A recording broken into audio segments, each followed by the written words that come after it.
जय हिंद साथियों, welcome to self study classes Vishwamit Jain YouTube channel में आप सभी का स्वागत है। दोस्तों, आज के इस वीडियो में हम पर्यावरण से संबंधित महत्वपूर्ण प्रश्नों के बारे में पढ़ने वाले हैं। शाम को 6:30 बजे रोज आपकी क्लास होती है पर्यावरण की।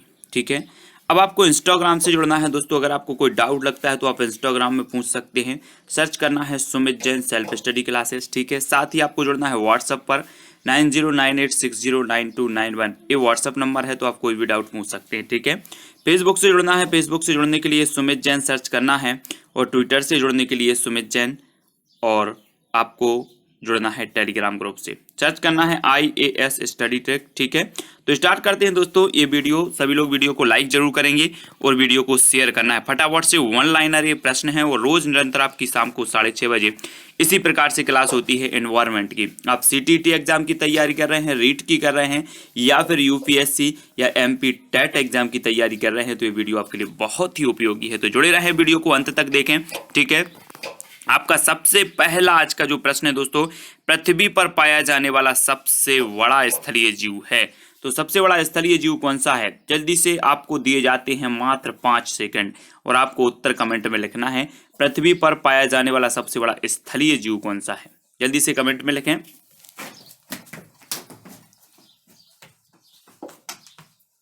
तब आपका राइट जो आंसर हो जाएगा दोस्तों, वो क्या हो जाएगा?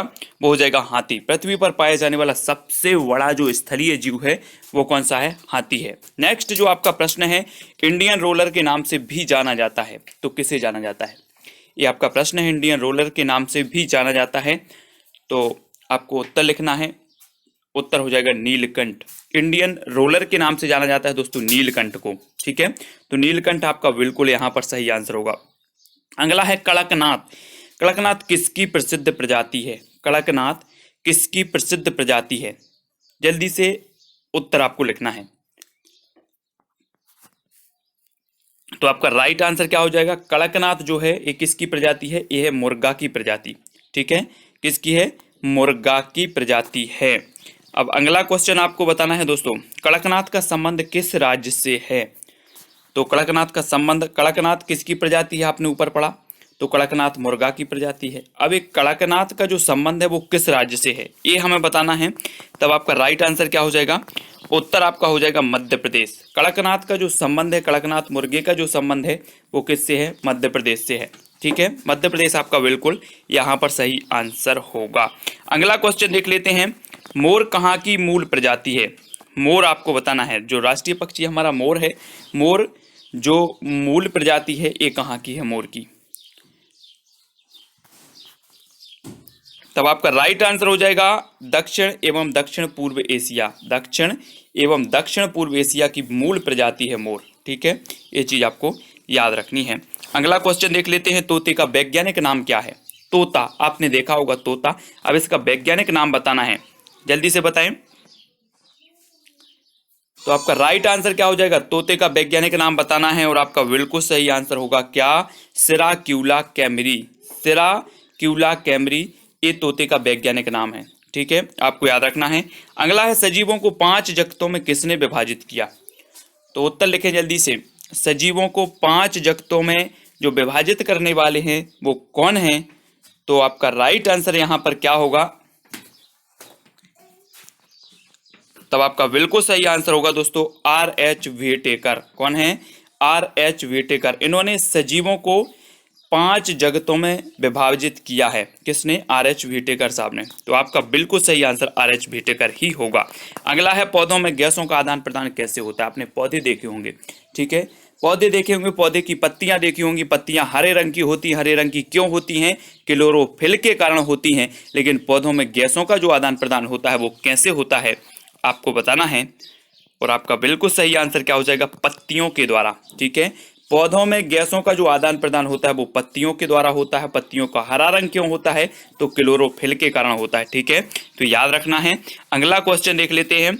अगला क्वेश्चन है दोस्तों, क्रिकेट इतिहास में प्रथम एक दिवसीय मैच कब और कहाँ खेला गया? आपके सिलेबस में खेल और कार्य है, तो क्रिकेट इतिहास में प्रथम एक दिवसीय जो मैच है वो कब और कहां पर खेला गया? प्रश्न क्रमांक 9 का उत्तर हमें यहां पर लिखना है। तब आपका राइट आंसर क्या हो जाएगा? क्रिकेट के कुछ दीवाने होंगे, क्रिकेट खेलते होंगे, और आपका बिल्कुल सही आंसर होगा 5 जनवरी 1971 मेलबॉर्न। ठीक है, मेलबॉर्न में 5 जनवरी 1971 आपका बिल्कुल सही आंसर होगा। हॉकी का जन्मदाता किस देश को कहा जाता है? प्रश्न क्रमांक है अपना 10। हॉकी का जन्मदाता आपको बताना है, तो कमेंट में लिखें। तब आपका राइट आंसर होगा इंग्लैंड। हॉकी का जन्मदाता किसे कहा जाता है? इंग्लैंड को। ठीक है, अगला देख लो, अखिल भारतीय फुटबॉल फेडरेशन की स्थापना कब हुई? अखिल भारतीय फुटबॉल फेडरेशन की स्थापना कब हुई? ये प्रश्न क्रमांक अपना 11 है, और 11 का उत्तर आपको बताना है। तब आपका बिल्कुल सही आंसर होगा वर्ष 1937। अखिल भारतीय फुटबॉल फेडरेशन की जो स्थापना हुई वो कब हुई? 1937 में। ठीक है, लॉन टेनिस की उत्पत्ति किस देश में हुई? लॉन टेनिस की उत्पत्ति किस देश में हुई? प्रश्न क्रमांक 12 का उत्तर हमें लिखना है, लॉन टेनिस की उत्पत्ति। तब आपका राइट आंसर क्या हो जाएगा? लॉन टेनिस की उत्पत्ति हुई है तो इंग्लैंड में हुई है। ठीक है, लॉन टेनिस की उत्पत्ति। अगला क्वेश्चन है आपके सामने दोस्तों, अगला है भारत की सबसे छोटी स्थल सीमा है वो किस देश के साथ है? सबसे छोटी बताना है आपको, भारत की सबसे छोटी स्थलीय सीमा किस देश के साथ है? प्रश्न क्रमांक 14। तब आपका बिल्कुल सही आंसर होगा अफगानिस्तान। 106 किलोमीटर। कितनी है अफगानिस्तान के साथ? 106 किलोमीटर है। ठीक है, सबसे छोटी स्थलीय सीमा है। पोलो में खिलाड़ियों की संख्या कितनी होती है? पोलो में खिलाड़ियों की संख्या आपको बताना है कितनी होती है? प्रश्न क्रमांक 15। तो आपका राइट आंसर क्या होगा? आंसर हो जाएगा 4। पोलो जो खेल है इसमें खिलाड़ियों की जो संख्या होती है वो होती है 4। ठीक है, याद रखेंगे सभी लोग। अगला क्वेश्चन है दोस्तों, भारत का पश्चिमी बिंदु कौन सा है? पश्चिमी बिंदु बताना है। प्रश्न क्रमांक 16, भारत का पश्चिमी जो बिंदु है वो कौन सा है? तो कौन सा है पश्चिमी बिंदु? सर क्रीक गुजरात, ये भारत का पश्चिमी बिंदु माना जाता है। ठीक है, नेक्स्ट, डूरंड कप किस खेल से संबंधित है? डूरंड कप बताना है आपको किस खेल से संबंधित है। तब आपका बिल्कुल सही आंसर होगा फुटबॉल। डूरंड कप किस खेल से संबंधित है? तो फुटबॉल से संबंधित है। ठीक है, याद रखेंगे। अगला क्वेश्चन देख लेते हैं, हिमा दास किस खेल से संबंधित हैं? प्रश्न क्रमांक है अपना 18। हिमा दास किस खेल से संबंधित है? आपको खिलाड़ियों के उपनाम भी पता होनी चाहिए, कौन सा खिलाड़ी किस खेल से संबंधित है वो भी पता होनी चाहिए, और आपका बिल्कुल सही आंसर होगा एथलेटिक्स। हिमा दास संबंधित हैं किस खेल से? एथलेटिक्स से संबंधित हैं। पक्षियों का महाद्वीप किस महाद्वीप को कहा जाता है? आपने महाद्वीप पढ़े हैं, और महाद्वीपों में पक्षियों का महाद्वीप किस महाद्वीप को कहा जाता है? एक प्रश्न और पूछा जाता है कि श्वेत महाद्वीप किसे कहा जाता है? तो अंटार्कटिका महाद्वीप को कहा जाता है। लेकिन अगर बात करें कि पक्षियों का महाद्वीप किस महाद्वीप को कहा जाता है, तो आपका उत्तर होगा दक्षिण अमेरिका। दक्षिण अमेरिका जो है उसे पक्षियों का महाद्वीप भी कहा जाता है। ठीक है, अगला है सेरीकल्चर संबंधित है, तो किससे संबंधित है सेरीकल्चर? प्रश्न क्रमांक 20। तब आपका बिल्कुल सही आंसर होगा रेशम उत्पादन। किससे संबंधित है सेरीकल्चर? रेशम उत्पादन से संबंधित है। ठीक है, अगला है जैविक खेती अपनाने वाला भारत का प्रथम राज्य कौन सा है? जैविक खेती अपनाने वाला भारत का प्रथम राज्य आपको बताना है। तो प्रश्न क्रमांक 21 और 21 का बिल्कुल सही आंसर होगा सिक्किम। जैविक खेती अपनाने वाला भारत का जो प्रथम राज्य है वो राज्य है सिक्किम। ठीक है, अगला क्वेश्चन देख लेते हैं। अगला जो अपना प्रश्न है, हरा सोना किसे कहा जाता है? हरा सोना बताना है आपको किसे कहा जाता है, आपने पढ़ा होगा। प्रश्न क्रमांक 22। तब आपका बिल्कुल सही आंसर होगा हरा सोना कहा जाता है वन को। ठीक है, वनों को कहा जाता है हरा सोना। साइलेंट वैली के चर्चित होने का कारण क्या है? प्रश्न है 23, और साइलेंट वैली के चर्चित होने का कारण आपको बताना है। तो क्या कारण है?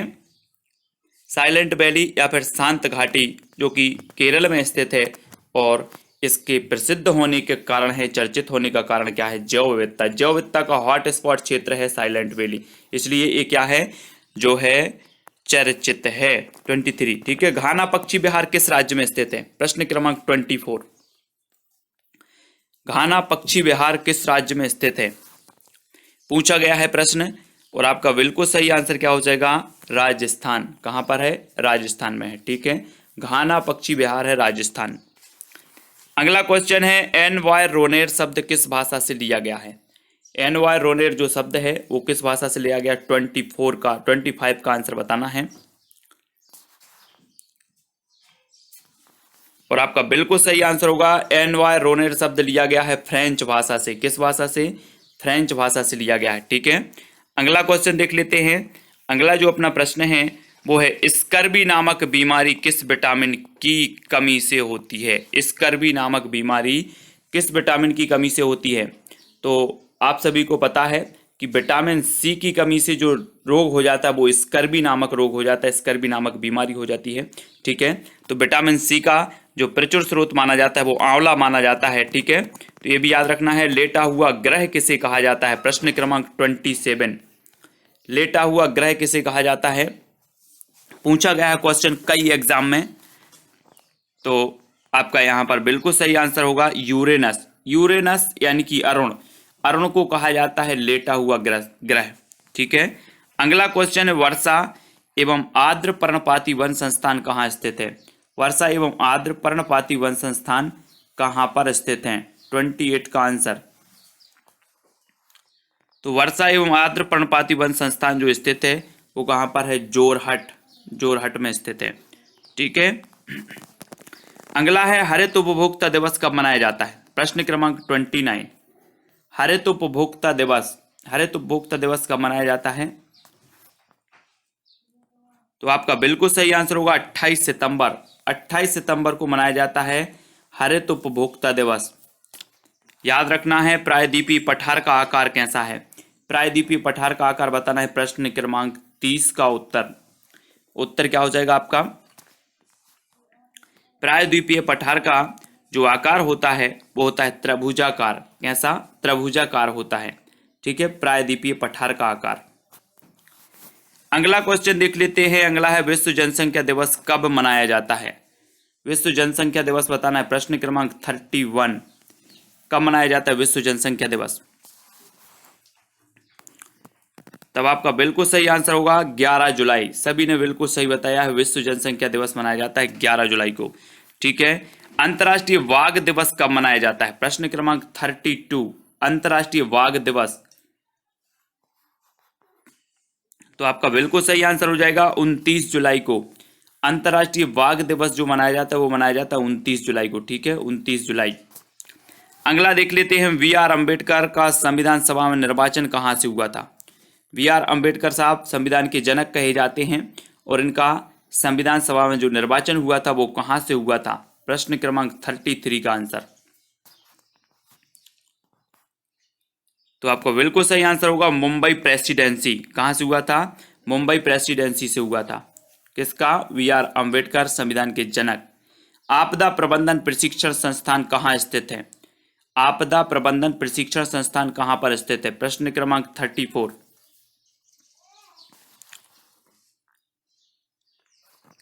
तब आपका बिल्कुल सही आंसर होगा कहां पर है? महाराष्ट्र, लातूर में आपदा प्रबंधन प्रशिक्षण संस्थान है, महाराष्ट्र, लातूर, ठीक है। पशु जो रात में जगते हैं वस्तुओं को किस रंग में देखते हैं? आपने देखे होंगे निशाचर जिन्हें कहा जाता है। पशु जो रात में जगते हैं उन्हें वस्तुओं का जो रंग दिखाई देता है वो किस रूप में वे देखते हैं, किस रंग में देखते हैं? तो आपका बिल्कुल सही आंसर होगा ब्लैक एंड व्हाइट। किस रूप में देखते हैं? ब्लैक एंड व्हाइट में, ठीक है। अगला है दोस्तों, अगला जो आपका प्रश्न है वो है, वाहनों के लिए साफ सुथरा ईंधन कौन सा है?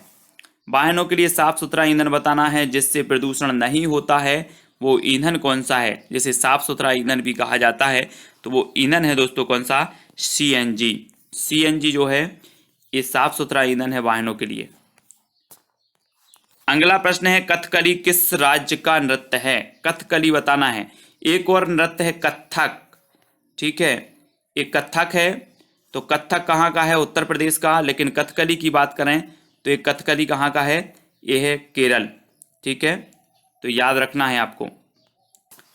अगला देख लेते हैं, पानी पंचायत आंदोलन किसने शुरू किया था? पानी पंचायत आंदोलन बताना है ये किसने शुरू किया था। प्रश्न क्रमांक 38 का आंसर।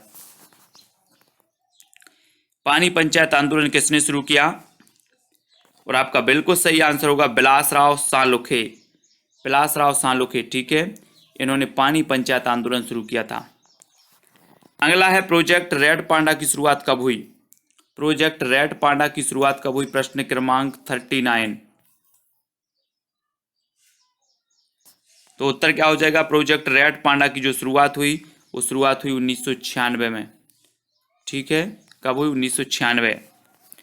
अगला क्वेश्चन देख लेते हैं, सरिस्का राष्ट्रीय उद्यान कहाँ स्थित है? सरिस्का राष्ट्रीय उद्यान प्रश्न क्रमांक 40। कहां पर स्थित है सरिस्का राष्ट्रीय उद्यान? और ये स्थित है राजस्थान में। कहां पर? राजस्थान। सरिस्का राष्ट्रीय उद्यान स्थित है राजस्थान। अगला क्वेश्चन है, बांध नहीं चाहिए, बांध पहाड़ का विनाश है, यह कथन किसका है? बांध नहीं चाहिए, बांध पहाड़ का विनाश है, यह कथन किसका है? 41 का उत्तर। तो आपका बिल्कुल सही आंसर होगा, एक कथन है सुंदरलाल बहुगुणा। किसका है? सुंदरलाल बहुगुणा का। याद रखना है, लास्ट में बताना भी है कितने क्वेश्चन आपने सही किए हैं, कितने क्वेश्चन कमेंट में बताए हैं। राष्ट्रीय जैव विविधता प्राधिकरण का मुख्यालय कहाँ स्थित है? राष्ट्रीय जैव विविधता प्राधिकरण का मुख्यालय आपको बताना है। प्रश्न क्रमांक 42। तब आपका राइट आंसर होगा कहां पर है? चेन्नई। राष्ट्रीय जैव विविधता प्राधिकरण का जो मुख्यालय है वो चेन्नई में स्थित है, ठीक है। अगला क्वेश्चन, सर्वप्रथम हॉटस्पॉट शब्द का प्रयोग किसने किया था? प्रश्न क्रमांक 43। सर्वप्रथम हॉटस्पॉट शब्द का प्रयोग किसने किया था? आपने देखा होगा जैव विविधता के हॉटस्पॉट क्षेत्र हैं, और हॉटस्पॉट शब्द का जो प्रयोग किया था सर्वप्रथम प्रश्न क्रमांक 43 में, आपका उत्तर हो जाएगा किसने? नॉर्मन मॉयर्स ने, ठीक है। हॉटस्पॉट शब्द का इन्होंने प्रथम प्रयोग किया था, तो याद रख लेना है। अगला क्वेश्चन देख लेते हैं, पंपास घास का मैदान कहाँ स्थित है? पंपास घास का मैदान बताना है आपको। तो आपका प्रश्न क्रमांक 44 है, और आपका बिल्कुल सही आंसर क्या होगा? पंपास घास का मैदान जो स्थित है वो स्थित है अर्जेंटीना, ठीक है, अर्जेंटीना में है। भारतीय पारिस्थितिकी के जनक कौन है? भारतीय पारिस्थितिकी के जनक आपको बताना है। 45 का उत्तर। कौन है भारतीय पारिस्थितिकी के जनक? तब आपका बिल्कुल सही आंसर क्या होगा? प्रोफेसर रामदेव मिश्रा। भारतीय पारिस्थितिकी के जनक इन्हें माना जाता है, रामदेव मिश्रा साहब को। अगला क्वेश्चन है, गहन पारिस्थितिकी के जनक कौन है? गहन पारिस्थितिकी के जनक बताना है। 46 का आंसर। आपका बिल्कुल सही आंसर क्या होगा? जल्दी से कमेंट में लिखें, गहन पारिस्थितिकी के जनक बताना है। कौन है? तो आपका बिल्कुल सही आंसर होगा अर्नीस नीस। कौन है? अर्नीस नीस एक गहन पारिस्थितिकी के जनक हैं। और अगला क्वेश्चन है, नदी, तालाब, झील, घास का मैदान, वन किस प्रकार के पारिस्थितिक तंत्र के उदाहरण हैं? नदी, तालाब, झील, घास का मैदान, वन किस प्रकार के पारिस्थितिक तंत्र के उदाहरण माने जाते हैं? 47 का आंसर। और राइट आंसर आपका होगा प्राकृतिक। किस प्रकार के माने जाते हैं? प्राकृतिक, ठीक है। अगला क्वेश्चन, पारिस्थितिक तंत्र के मित्र कहलाते हैं तो कौन कहलाते हैं? पारिस्थितिक तंत्र के मित्र आपने पढ़ा होगा किसान के मित्र केंचुआ कहलाते हैं, लेकिन पारिस्थितिक तंत्र के जो मित्र कहलाते हैं वो नीम, पीपल, बरगद और तुलसी, ये कहलाते हैं पारिस्थितिक तंत्र के मित्र, ठीक है। तो याद रख लेना है, केंद्रीय पक्षी शोध संस्थान स्थित है। तो केंद्रीय पक्षी शोध संस्थान स्थित है तो कहां पर स्थित है? 49 का उत्तर बताना है। पक्षी शोध संस्थान। तब आपका राइट आंसर हो जाएगा इज्जत नगर बरेली, ठीक है। पक्षी शोध संस्थान इज्जत नगर बरेली में है। अगला है दोस्तों, गैंडा स्टेट के नाम से जाना जाता है। तो प्रश्न क्रमांक 50 का उत्तर आपका क्या होगा? गैंडा स्टेट के नाम से जाना जाता है तो किस स्टेट को, किस राज्य को जाना जाता है? प्रश्न क्रमांक 50 और अंतिम आपका प्रश्न है, और आपका बिल्कुल सही आंसर हो जाएगा असम। असम को गैंडा स्टेट के नाम से जाना जाता है, ठीक है। क्वेश्चन देखो, पक्षियों का महाद्वीप किसे कहा जाता है? तो जल्दी से बताना है आपको, पक्षियों का महाद्वीप। प्रश्न क्रमांक 51 अगर आपसे बनता है तो उत्तर जरूर लिखें। तब आपका बिल्कुल सही आंसर क्या हो जाएगा? आंसर हो जाएगा दक्षिण अमेरिका। पक्षियों का महाद्वीप कहा जाता है दोस्तों दक्षिण अमेरिका को, ठीक है। दक्षिण अमेरिका जो है आपका बिल्कुल यहाँ पर सही आंसर होगा। अगला क्वेश्चन आपको बताना है, दुनिया में रबड़ का सबसे बड़ा उत्पादक और निर्यातक कौन है? प्रश्न क्रमांक 52 है, कौन सा देश है जो दुनिया में रबड़ का सबसे ज्यादा उत्पादन करता है और निर्यात भी कर? तो दुनिया में रबड़ का सबसे बड़ा उत्पादक और निर्यातक कौन है? तो सबसे बड़ा उत्पादक और निर्यातक जो है वो है थाईलैंड। थाईलैंड आपका यहाँ पर बिल्कुल सही होगा, ठीक है। अगला क्वेश्चन देखो, पर्यावरण संरक्षण के लिए ग्रीन आर्मी को किसने प्रारंभ किया? जी हाँ दोस्तों, आपने कई बार पढ़ा होगा, ग्रीन आर्मी शब्द भी देखा होगा, है ना। अब ग्रीन आर्मी को किसने प्रारंभ किया, ये प्रश्न आपको बताना है। पर्यावरण संरक्षण के लिए किया है। तब आपका उत्तर क्या हो जाएगा 53 का? अगर आपसे बनता है तो कमेंट में जरूर लिखें। उत्तर हो जाएगा ऑस्ट्रेलिया। पर्यावरण संरक्षण के लिए ग्रीन आर्मी को प्रारंभ करने वाले जो देश है वो ऑस्ट्रेलिया है, ठीक है। अगला है, वायुमंडल की सबसे निचली परत को किस रूप में जाना जाता है? खालिस्तान के रूप में जाना जाता है। तो जल्दी से बताएं। प्रश्न क्रमांक 54 का आंसर, वायुमंडल की सबसे निचली परत को खालिस्तान के रूप में जाना जाता है। तो 54 का आपका राइट आंसर क्या हो जाएगा? यहाँ पर आपका बिल्कुल सही और सटीक आंसर होगा ट्रोपोस्फियर। ट्रोपोस्फियर यानी कि क्षोभ मंडल, ये सबसे निचली परत है वायुमंडल की, ठीक है। तो आपको याद रख लेना, इसे ट्रोपोस्फियर भी कहा जाता है। अगला क्वेश्चन यहाँ पर देख लेते हैं, जीव और वातावरण के बीच आपसी संबंधों को वैज्ञानिक अध्ययन में खालिस्तान के रूप में जाना जाता है। तो जल्दी से बताएं, जीव और वातावरण के बीच आपसी संबंधों को वैज्ञानिक अध्ययन में किस रूप में जाना जाता है? 55 का उत्तर। इसी प्रकार के क्वेश्चन आपके थोड़े से कठिन हैं, लेकिन बहुत ही बढ़िया प्रश्न है और आपका बिल्कुल यहाँ पर सही उत्तर होगा, वो जाना जाता है पारिस्थितिकी। किस रूप में? जीव और वातावरण के बीच आपसी संबंधों को वैज्ञानिक अध्ययन में जाना जाता है, तो पारिस्थितिकी के रूप में, ठीक है। ये चीज आपको याद होगा। अगला है, वह कौन सी प्रक्रिया है जिसके अंतर्गत पौधे सूर्य की सहायता से भोजन बनाते हैं? वह कौन सी प्रक्रिया है जिसके अंतर्गत पौधे सूर्य की सहायता से भोजन बनाते हैं? वो प्रक्रिया बताना है 56 का आंसर क्या होगा? वह कौन सी प्रक्रिया है जिसके अंतर्गत पौधे सूर्य की सहायता से भोजन बनाते हैं? तो वह प्रक्रिया है प्रकाश संश्लेषण। कौन सी है?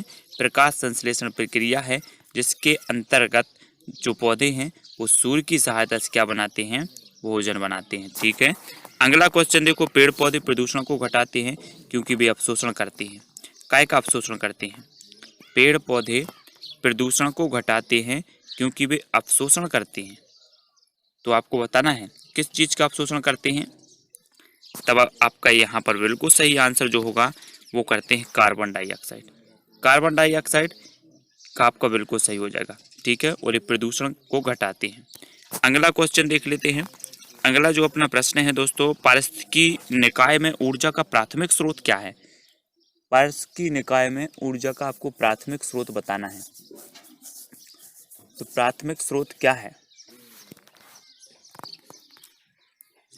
तब आपका बिल्कुल सही आंसर होगा सौर ऊर्जा। पारिस्थितिकी निकाय में ऊर्जा का जो प्राथमिक स्रोत है वो क्या है? सौर ऊर्जा, ठीक है। आपको यहाँ पर याद रखना है। परितंत्र में मानव है, तो परितंत्र में मानव क्या है? प्रश्न क्रमांक 59 और आपका बिल्कुल सही आंसर होगा सर्वाहारी। मानव क्या होता है? सर्वाहारी होता है, ठीक है। जो मांस भी खाते हैं और शाकाहारी भोजन भी करते हैं वो कहलाते हैं सर्वाहारी, ठीक है। एक परितंत्र के कौन से दो घटक होते हैं? एक परितंत्र के कौन से दो घटक होते हैं? आपको बताना है, बिल्कुल सरल आंसर है। तब आपका बिल्कुल सही आंसर होगा जीवीय तथा अजीवीय, है ना। ये दो घटक होते हैं, जैविक और अजैविक घटक। एक परितंत्र में ये दो घटक होते हैं, ठीक है। अगला है, राष्ट्रीय कोरल रीफ अनुसंधान केंद्र कहाँ है? कोरल रीफ अनुसंधान केंद्र कहाँ पर स्थित है? प्रश्न क्रमांक 61। तो आपका बिल्कुल सही आंसर क्या होगा? अंडमान और निकोबार द्वीप समूह में, ठीक है। राष्ट्रीय कोरल रीफ अनुसंधान केंद्र कहाँ है? अंडमान और निकोबार द्वीप समूह में। अगला क्वेश्चन देख ले। अगला जो अपना क्वेश्चन है नागोया प्रोटोकॉल से संबंधित है। नागोया प्रोटोकॉल खालिस्तान से संबंधित है, तो किससे संबंधित है? जल्दी बताएं। नागोया प्रोटोकॉल खालिस्तान से संबंधित है, तो वो है जैव विविधता से। किससे संबंधित है? जैव विविधता से। ठीक है, नागोया प्रोटोकॉल संबंधित है जैव विविधता। अगला क्वेश्चन देखो, रामसर सम्मेलन खालिस्तान के संरक्षण से संबंधित है। रामसर सम्मेलन खालिस्तान के संरक्षण से संबंधित है, तो किसके संरक्षण से संबंधित है? तब आपका बिल्कुल सही आंसर क्या होगा? नम भूमि। नम भूमि के संरक्षण से संबंधित है कौन सा सम्मेलन? रामसर सम्मेलन। ठीक है, अगला क्वेश्चन है दोस्तों, भारतीय राष्ट्रीय जैविक विविधता प्राधिकरण स्थापित किया, तो आपको बताना है आंसर आपका क्या हो जाएगा? 2003 चेन्नई में। भारतीय राष्ट्रीय जैविक विविधता जो प्राधिकरण स्थापित किया गया वो कहाँ किया गया? 2003 में किया गया और चेन्नई में किया गया। ठीक है, ये चीज़ याद रखनी है। अगला क्वेश्चन देख लेते हैं, UNEP का मुख्यालय कहाँ है?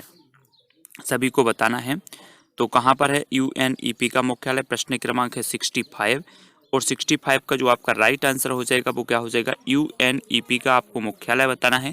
तो ये जो मुख्यालय है वो कहाँ पर है? ये है नैरोबी में। UNEP का मुख्यालय है दोस्तों नैरोबी।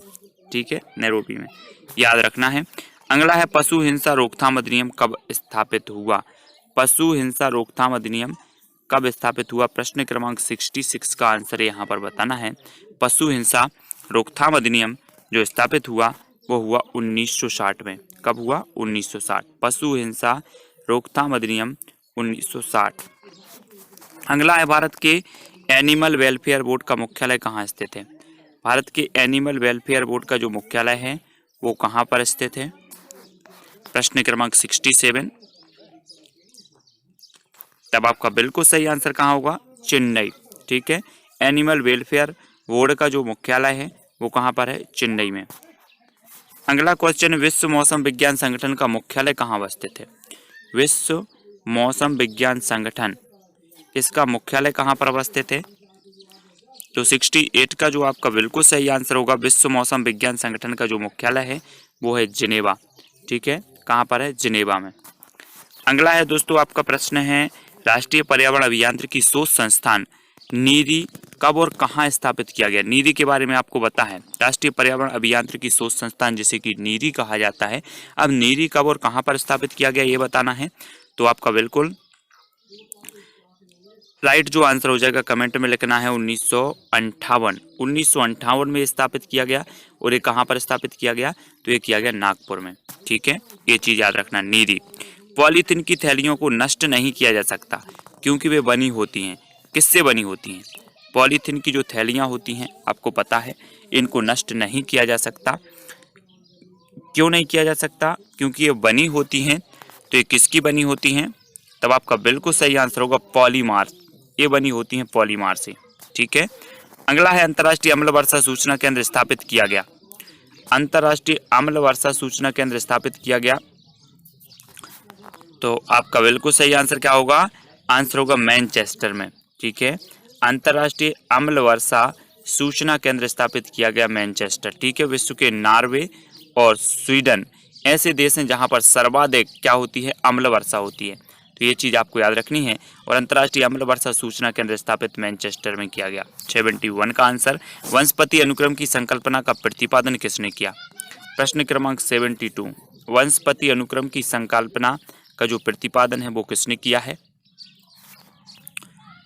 तो आपका बिल्कुल सही आंसर होगा क्लीमेंट्स ने। किसने किया? क्लीमेंट्स। वंशपति अनुक्रम की संकल्पना का प्रतिपादन करने वाले जो विद्वान हैं वो हैं क्लीमेंट्स। अगला आपका प्रश्न है, पृथ्वी का वह हिस्सा जहाँ जहाँ जीवन यापन होता है खालिस्तान कहलाता है, खालिस्तान के रूप में जाना जाता है।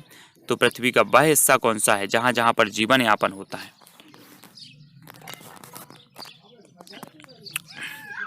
तब आपका राइट आंसर क्या हो जाएगा? जीवमंडल। ठीक है, क्या कहलाता है? जीवमंडल। याद रखना है, जहाँ जहाँ पर जीवन यापन है वो जीवमंडल है।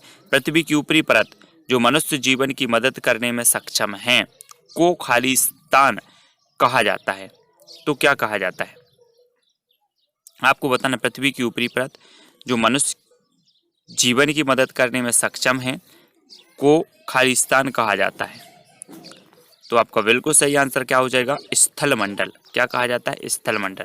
ठीक है, अगला प्रश्न देख लेते हैं, जैव विविधता को अधिकतम संकट है तो किससे है? जैव विविधता को अधिकतम संकट किससे है?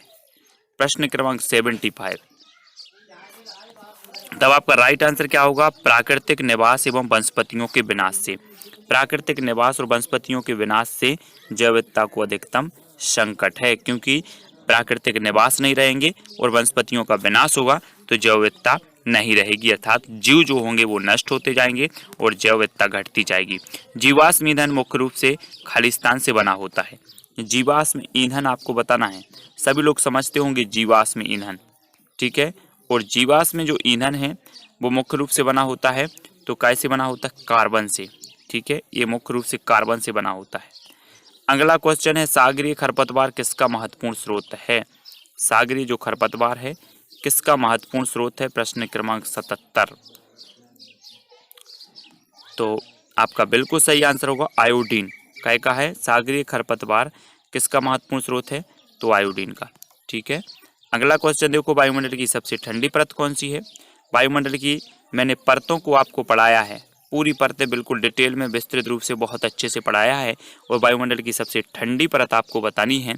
तो आपका बिल्कुल कमेंट फटाक से आना चाहिए, और आपका उत्तर आ गया है मध्यमंडल, ठीक है। वायुमंडल की सबसे ठंडी परत है मध्यमंडल। भारत में वायु की गुणवत्ता जांचने के लिए कौन सा मोबाइल ऐप शुरू किया गया? वायु की गुणवत्ता जांचने के लिए एक मोबाइल ऐप लॉन्च किया गया, जो आपको पता होनी चाहिए। उस मोबाइल ऐप का नाम क्या है ये पता होनी चाहिए। तो प्रश्न क्रमांक है आपका 79 और आपका उत्तर हो जाएगा सफर एयर। सफर एयर ऐसा मोबाइल ऐप है जो वायु की क्या जांचता है? गुणवत्ता को जांचता है, ठीक है। अगला क्वेश्चन आपको है, भारतीय उपमहाद्वीप के जल में पाए जाने वाली समुद्री कछुओं की 5 प्रजातियों में से कौन सी सबसे अधिक आबादी वाली प्रजाति है? भारतीय उपमहाद्वीप के जल में पाए जाने वाली समुद्री कछुओं की 5 प्रजातियों में से कौन सी सबसे अधिक आबादी वाली प्रजाति है? तो कौन सी है? प्रश्न क्रमांक 80 का उत्तर हमें यहाँ पर लिखना है। और आपका बिल्कुल सही आंसर क्या होगा? आंसर होगा ओलिव रिडले। ओलिव रिडले एक कछुओं की प्रजातियां है, ठीक है, जो सबसे अधिक आबादी वाली प्रजाति है, ठीक है।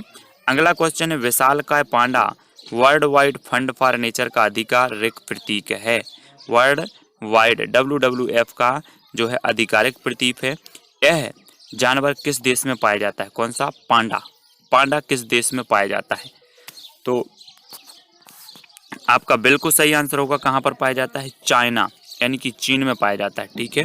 अगला क्वेश्चन देखो, कौन सी गैस ग्लोबल वार्मिंग के लिए ज़्यादा जिम्मेदार है? तो कौन सी गैस है जो ग्लोबल वार्मिंग के लिए ज़्यादा जिम्मेदार है? प्रश्न क्रमांक 82 का उत्तर बताना है।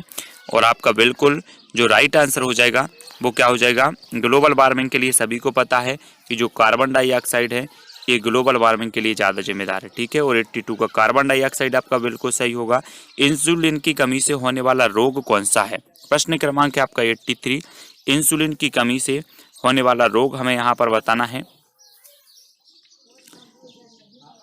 तो आपका बिल्कुल सही आंसर क्या होगा? मधुमेह। मधुमेह ऐसा रोग है जो इंसुलिन की कमी से होता है, ठीक है।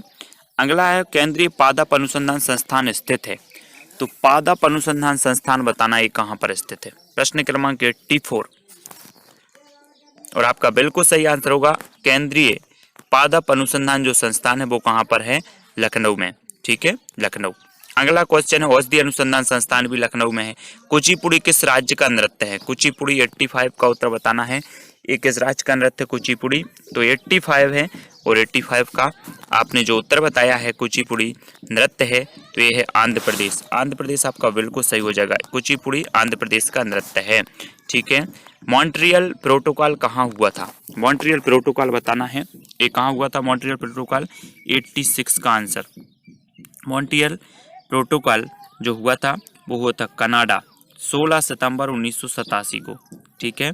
मॉन्ट्रियल प्रोटोकॉल हुआ था कनाडा में 16 सितंबर 1987 को। अगला प्रश्न देखो, भारत की सबसे छोटी आर्द्र भूमि है। आपको पता है दोस्तों कि भारत में 27 आर्द्र भूमियां हैं, और सबसे छोटी आर्द्र भूमि कौन सी है? प्रश्न क्रमांक 87 का आंसर यहाँ पर बताना है। और 87 का आपका बिल्कुल सही आंसर होगा रेणुका। रेणुका आर्द्र भूमि जो कि हिमाचल प्रदेश में है और ये भारत की सबसे छोटी आर्द्र भूमि मानी जाती है। तो कौन सी मानी जाती है? रेणुका। भारत में आर्द्र भूमियों की संख्या कितनी है? 88 का आंसर आर्द्र भूमियों की संख्या यहाँ पर बताना है। तो आपका बिल्कुल सही आंसर क्या होगा? भारत में आर्द्र भूमियों की जो संख्या है वो है 27। कितनी है? 27। आर्द्र भूमियों की संख्या है 27। IUCN का मुख्यालय कहाँ स्थित है? IUCN का जो मुख्यालय है वो कहाँ पर स्थित है? तो आपका बिल्कुल सही आंसर होगा मॉर्गस, स्विट्जरलैंड। कहाँ पर है? मॉर्गस, स्विट्जरलैंड में।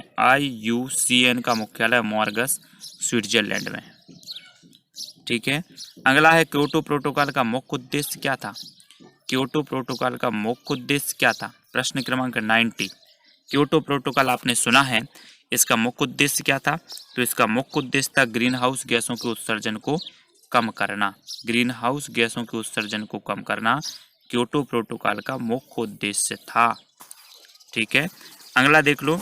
अगला जो अपना प्रश्न है, किस राष्ट्रीय उद्यान का नाम पूर्व में हैली राष्ट्रीय उद्यान था? सभी को पता है हैली राष्ट्रीय उद्यान किस राष्ट्रीय उद्यान का पूर्व में नाम था?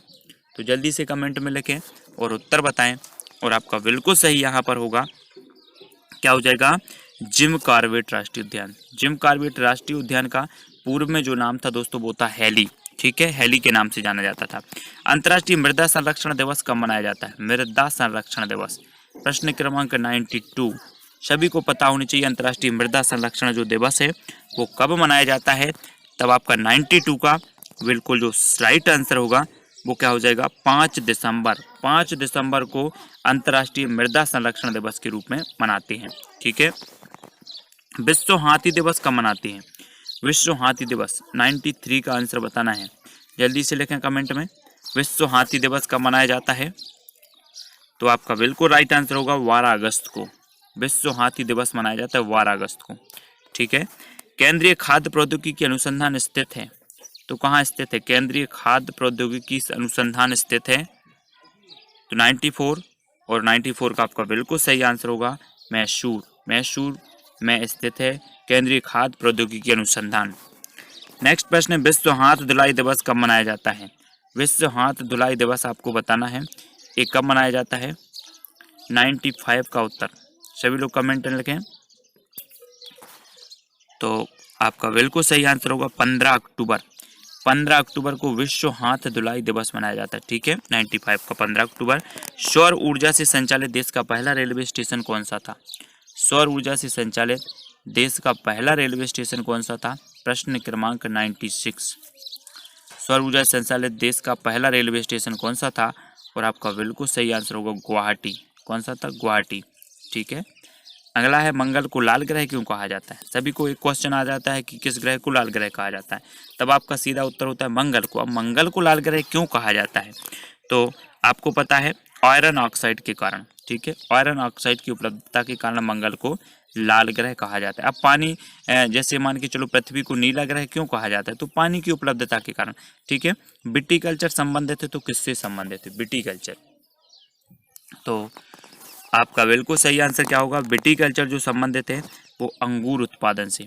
किससे संबंधित है? अंगूर उत्पादन से। ठीक है। अगला क्वेश्चन, स्वच्छ भारत अभियान की शुरुआत कब की गई? स्वच्छ भारत अभियान की शुरुआत बताना है कब की गई। तो आपका बिल्कुल सही आंसर होगा 2 अक्टूबर 2014। 2 अक्टूबर 2014 को स्वच्छ भारत अभियान की शुरुआत की गई। ठीक है, 2 अक्टूबर 2014। जल में उगने वाले पौधे कहलाते हैं, क्या कहलाते हैं? प्रश्न क्रमांक 100 और लास्ट प्रश्न है आपका, जल में उगने वाले पौधे क्या कहलाते हैं? तो आपका बिल्कुल सही आंसर होगा हाइड्रोफाइट। क्या कहलाते हैं? हाइड्रोफाइट। ये जल में उगने वाले पौधों को कहा जाता है हाइड्रोफाइट। ठीक है। तो दोस्तों यहाँ पर हमने लगभग जो है 50 प्रश्नों पर चर्चा की है ना। 50 प्रश्न आपसे बने होंगे और इनको सबको मिला के आपके 100 प्रश्न पूरे कंप्लीट करा दिए जाएंगे। 100 प्रश्नों पर फिर हम चर्चा करेंगे है ना। MP TET grade 3 REET CTET exam और भी ऐसे एग्जाम की तैयारी कर रहे हैं जिनमें पर्यावरण पूछा जाता है, तो पर्यावरण का ये वीडियो आपके लिए बहुत ही रामबाण साबित होगा। ऐसे अनेकों वीडियो हैं जो पर्यावरण के मैंने उपलब्ध करवाए हैं। Sumit Jain self study classes. ठीक है, इंस्टाग्राम पे आप फॉलो कर सकते हैं, व्हाट्सअप नंबर दिया है और टेलीग्राम ग्रुप से जुड़ना है IAS स्टडी ट्रैक ट्विटर से जुड़ना है सुमित जैन, और फेसबुक से जुड़ना है सुमित जैन, आपको सर्च करना है। ठीक है, वीडियो कैसा लगा कमेंट के माध्यम से बताएं, वीडियो को लाइक करें और इसी प्रकार से जुड़े रहें। शाम 6:30 बजे आपकी रोज़ और निरंतर पर्यावरण की क्लास होती है। ठीक है, उससे जुड़ें। वीडियो को लाइक करके शेयर अवश्य करें, अपने ग्रुपों में शेयर करें। आज के लिए बस इतना ही। जय हिंद।